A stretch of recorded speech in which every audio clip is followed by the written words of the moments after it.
పిఠాపురం పురజనులకి, పెద్దలకి, ఆడపడుచులకి, అక్క చెల్లెలకి, యువతులకి, కథం తొక్కిన యువతకి, కథం తొక్కిన జన సైనికులకి, జనసేన నాయకులకి, తెలుగుదేశం నాయకులకి, తెలుగుదేశం శ్రేణులకి,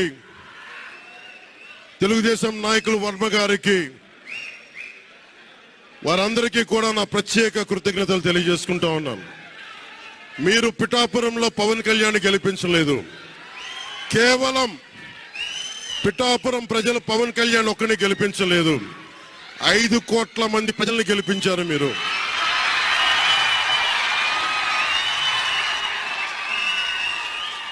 నాకు బలం ఇచ్చారు. ఈరోజు మీరు గుండెల్లో పెట్టుకొని ఓడిపోతేనే ఇంత బలంగా నిలబడిన వాడిని.